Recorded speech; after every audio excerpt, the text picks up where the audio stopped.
ఆకాశవాణి వార్తలు చదువుతోంది ఎంట్రపాటి మాధవీలత. 7వసారి బీహార్ ముఖ్యమంత్రిగా నితీష్ కుమార్ ఈ మధ్యాహ్నం పదవీ స్వీకార ప్రమాణం చేశారు. నితీష్ కుమార్ కు ప్రధానమంత్రి నరేంద్ర మోదీ శుభాకాంక్షలు తెలిపారు. దేశంలో కోవిడ్ రికవరీ రేటు 93.27% చేరుకుంది. హైదరాబాద్లోని నిమ్స్ లో కోవాక్సిన్ కు 3వ దశ మానవులపై క్లినికల్ ట్రయల్స్ ఈరోజు ప్రారంభమైంది. శిక్షణ, నైపుణ్యాలతో కూడిన మానవ వనరుల కేంద్రంగా దేశాన్ని తీర్చిదిద్దడంలో విశ్వవిద్యాలయాలు కీలక పాత్ర పోషించాలని ఉపరాష్టపతి ఎం వెంకయ్యనాయుడు పిలుపునిచ్చారు. ఈరోజు జాతీయ పత్రికా దినోత్సవం జరుపుకుంటున్నారు. 7వసారి బీహార్ ముఖ్యమంత్రిగా నితీష్ కుమార్ ఈ మధ్యాహ్నం పదవీ స్వీకార ప్రమాణం చేశారు. పాట్నాలోని రాజ్ భవన్ లో బీహార్ గవర్నర్ ఫగు చౌహాన్ నితీష్ కుమార్ చేత ప్రమాణం చేయించారు. నితీష్ కుమార్ తో పాటు మరో 14 మంది మంత్రులు కూడా ప్రమాణం చేశారు. వారిలో 7 బీజేపీ నుంచి, 5 జేడీయూ నుంచి, వికాసశీల్ ఇన్సాన్ పార్టీ వీఐపీ, హిందుస్థాన్ అవామీ మోర్చా హెచ్ఏఎం నుంచి ఒక్కొక్కరు ఉన్నారు. కాగా బీజేపీ శాసనసభాపక్ష నాయకులు తార్ కిషోర్ ప్రసాద్, ఉప నాయకులు రేణుదేవి కొత్త ఉప ముఖ్యమంత్రులయ్యారు. హెచ్ఏఎంకు చెందిన సంతోష్ కుమార్ సుమన్, వీఐపీకి చెందిన ముఖేష్ సాహ్ని కూడా కొత్త మంత్రులుగా ప్రమాణం చేశారు.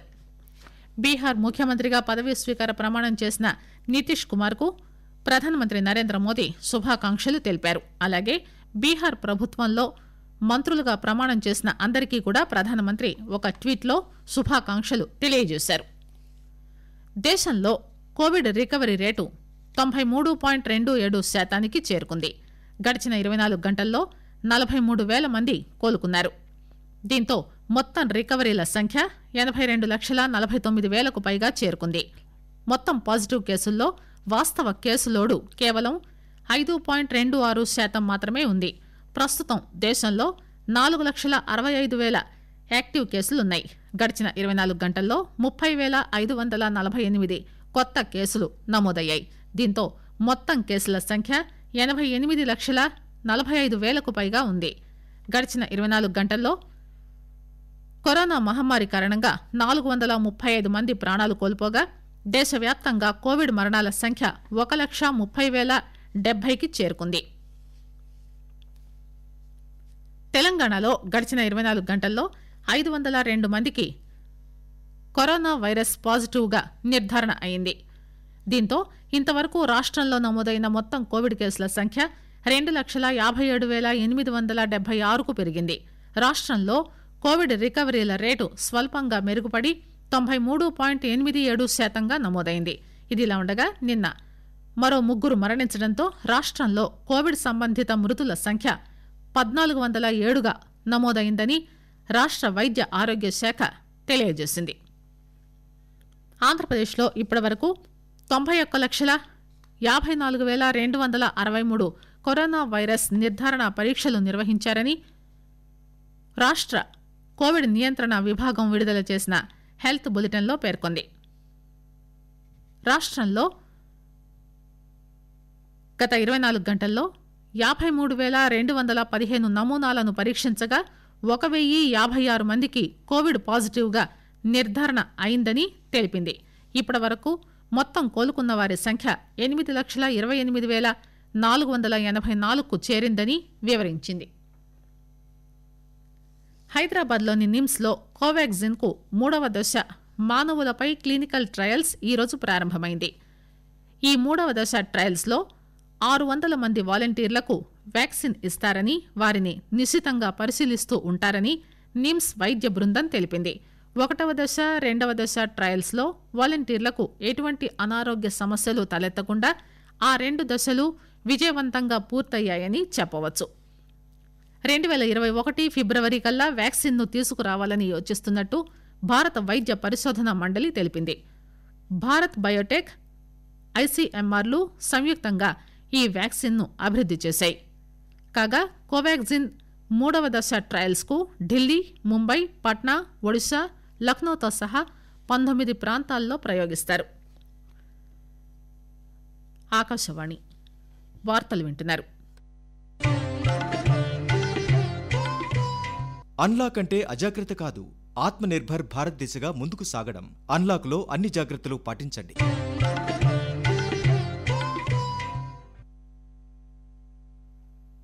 మరిన్ని అప్డేట్స్ కోసం ఏఆర్ న్యూస్ హైదరాబాద్ ట్విట్టర్ హ్యాండిల్ని ఫాలో అవ్వండి. యూట్యూబ్ ఛానల్కి సబ్స్క్రైబ్ చేయండి. శిక్షణ, నైపుణ్యాలతో కూడిన మానవ వనరుల కేంద్రంగా దేశాన్ని తీర్చిదిద్దడంలో విశ్వవిద్యాలయాలు కీలక పాత్ర పోషించాలని ఉపరాష్ట్రపతి ఎం వెంకయ్యనాయుడు పిలుపునిచ్చారు. ఇందుకు వొకేషనల్ కోర్సులకు, పరిశ్రమలకు ప్రోత్సాహం అందించడం, సృజనాత్మకతకు ప్రాధాన్యం ఇవ్వడం తక్షణ అవసరమని అన్నారు. 21వ శతాబ్దంలో ఎదురవుతున్న సవాళ్లను అధిగమించడానికి అవిద్య, అశాంతి వంటి సామాజిక రుగ్మతలు రూపుమాపడానికి యువత పూనుకోవాలని ఆయన పిలుపునిచ్చారు. హైదరాబాద్ కేంద్రీయ విశ్వవిద్యాలయంలో నిర్మించిన అమ్యూనిటీస్ సెంటర్ను ఈ ఉదయం ఆయన ప్రారంభించారు. అనంతరం యూనివర్సిటీలోని లైఫ్ సైన్సెస్ బిల్డింగ్లో ఏర్పాటు చేసిన కార్యక్రమంలో ఆయన ప్రసంగించారు. కోవిడ్ మహమ్మారిని ఎదుర్కోవడంలో భారత్ గణనీయమైన కృషి చేసిందని, గతంతో పోలిస్తే కోవిడ్ పరిస్థితి మెరుగుపడిందని అన్నారు. Chancellor justice Narasimha Reddy, vice chancellor professor Appa Rao ఈ సందర్భంగా మాట్లాడారు. 2020-21 ఖరీఫ్ సీజన్లో రాష్ట్రాలు, కేంద్రపాలిత ప్రాంతాల నుంచి ధాన్యం సేకరణ సజావుగా సాగుతోంది. నిన్నటి వరకు 281.28 లక్షల మెట్రిక్ టన్నులకు పైగా ధాన్యం సేకరణ జరిగింది. గత సంవత్సరం ధాన్యం సేకరణ 233.89 లక్షల మెట్రిక్ టన్నులుగా ఉంది. గత ఏడాదితో పోలిస్తే ఈ సేకరణ 20.25% అధికం. ఈసారి 281.28 లక్షల మెట్రిక్ టన్నుల ధాన్యం సేకరణలో ఒక్క పంజాబ్ రాష్ట్రం నుంచే 196.13 లక్షల మెట్రిక్ టన్నులుగా ఉంది. మొత్తం ధాన్యం సేకరణలో ఇది 69.73%. ఈ ధాన్యం సేకరణ వల్ల దాదాపు 24.14 లక్షల మంది రైతులు ఇప్పటికే లబ్ధి పొందారు. నేడు జాతీయ పత్రికా దినోత్సవం. స్వేచ్ఛాయుత, బాధ్యతాయుత పత్రికా రంగాన్ని గుర్తు చేసుకుంటూ ప్రతి ఏటా నవంబర్ 16న పత్రికా దినోత్సవంగా జరుపుకుంటున్నారు. ఎలాంటి ఒత్తిళ్లకు, బెదిరింపులకు తలగ్గకుండా ఉండేలా ఉన్నత ప్రమాణాలతో పత్రికా రంగం పనిచేసేందుకు ఉద్దేశిస్తూ ప్రెస్ కౌన్సిల్ ఆఫ్ ఇండియా ఇదే రోజు ఆవిర్భవించింది. ప్రజాస్వామ్యానికి స్వేచ్ఛాయుత మీడియా పునాది వంటిదని కేంద్ర సమాచార ప్రసార శాఖ మంత్రి ప్రకాష్ జవదేకర్ ట్వీట్ ద్వారా తెలిపారు. ఈ సందర్భంగా ప్రెస్ కౌన్సిల్ ఆఫ్ ఇండియా జాతీయ పత్రికా దినోత్సవంపై ఏర్పాటు చేసిన వెబినార్లో మాట్లాడుతూ ఆయన పత్రికా స్వేచ్ఛపై దాడి సబబు కాదన్నారు. పత్రికా స్వేచ్ఛ బాధ్యతాయుతమైన స్వేచ్ఛ అని మంత్రి అన్నారు. టీఆర్పీ విధానాన్ని పరిశీలించేందుకు ప్రభుత్వం ఒక కమిటీని ఏర్పాటు చేసిందని, ఆ కమిటీ త్వరలోనే ఒక నివేదికను సమర్పిస్తుందని జవదేకర్ చెప్పారు. కేంద్ర హోంశాఖ సహాయ మంత్రి కిషన్ రెడ్డి మీడియా ప్రతినిధులకు, జర్నలిస్టులకు ఈ సందర్భంగా శుభాకాంక్షలు తెలియజేశారు. మీడియా నిస్వార్థ సేవలు అందజేస్తోందని ఆయన అన్నారు.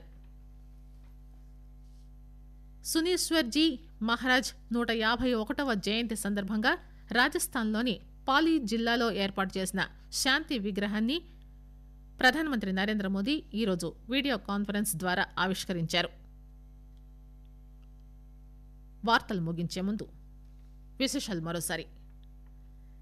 7వసారి బీహార్ ముఖ్యమంత్రిగా నితీష్ కుమార్ ఈ మధ్యాహ్నం పదవీ స్వీకార ప్రమాణం చేశారు. నితీష్ కుమార్ కు ప్రధానమంత్రి నరేంద్ర మోదీ శుభాకాంక్షలు తెలిపారు. దేశంలో కోవిడ్ రికవరీ రేటు 93.27% చేరుకుంది.